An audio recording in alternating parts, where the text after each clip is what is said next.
Rob, imagine driving down Dodge and seeing a nearly 300-unit apartment complex where this concrete mixing facility stands. That's the proposal from Georgia developers, and Dundee residents want to make sure it's done right.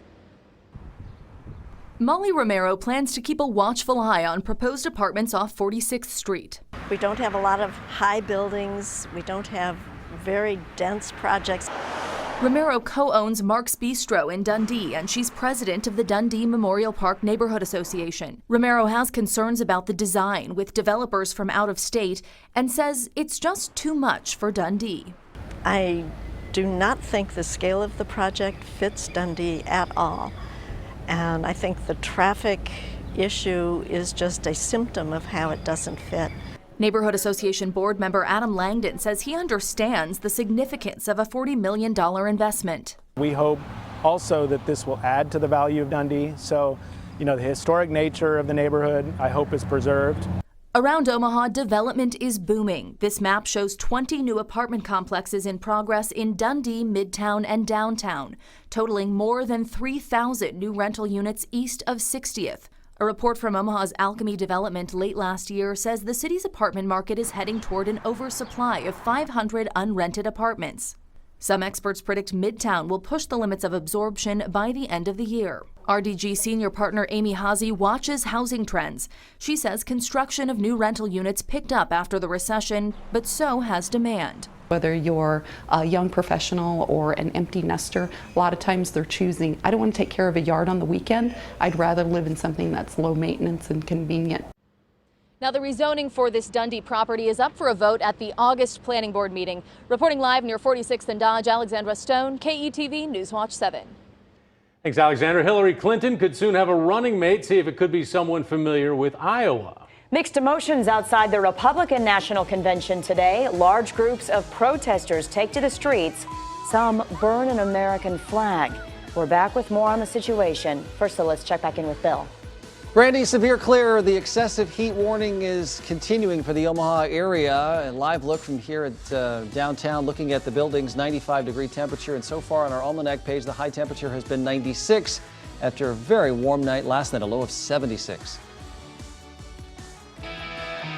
You're watching Omaha's news leader, KETV Newswatch 7, with Rob McCartney, Brandy Peterson, your Weather Now forecast with Chief Meteorologist Bill Ranby, and Nebraska's Sportscaster of the Year, Andy Kendi, live from 7 Burlington Station. This is KETV Newswatch 7 at 6. Election news in Nebraska ahead of the November polls. Secretary of State John Gale says ballot equipment used in the May primary passed inspection. A random audit on several dozen precincts looked at the accuracy and the reliability of the machines used to count votes. Gale says the only issue, some people marked their ballots with an X instead of filling in the oval. Well, Commitment 2016 coverage continues at 6. Democratic presidential candidate Hillary Clinton could be down to 2 contenders for vice president.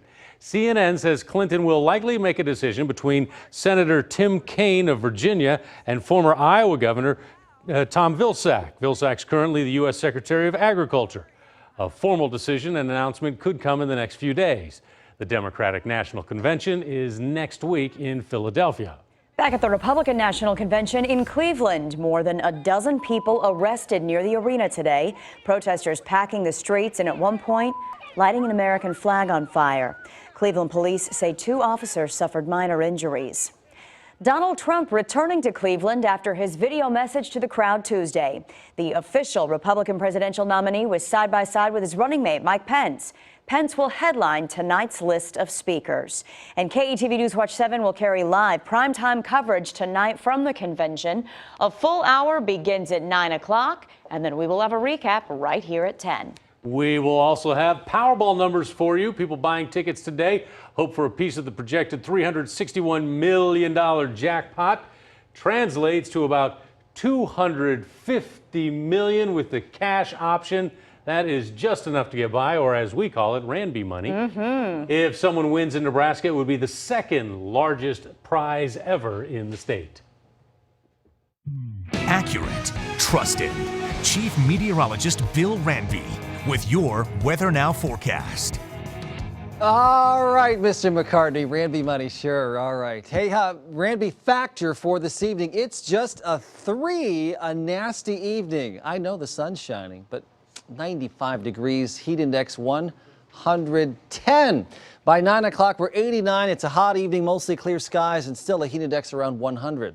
No precipitation, but still a flood warning for a couple of rivers down in northwest Missouri. The ridge of high pressure, the dome of silence, right here. And you can see how the jet stream is detouring up around it, and on the edge of the jet stream, that's where you find your storms, severe storms across North Dakota. And now a little tornado watch here in the northern part of the state for one big supercell storm that is exhibiting signs of strong rotation. So that's the area that has to be watched. Storm Prediction Center says slight risk of severe weather there. North Dakota, northern parts of Minnesota. Nothing down here. There's our hourly planner, still 94 at 7, 89 at 9, 86 at 11, 80 at 5. It's 7 a.m. tomorrow. Boy, tough night without air conditioning. It's still 95 and 77 dew point, south wind 17 miles an hour. I know the breeze, it does help, but you have got to just overdrink the water. You probably can't get enough on a day like this if you're outside working.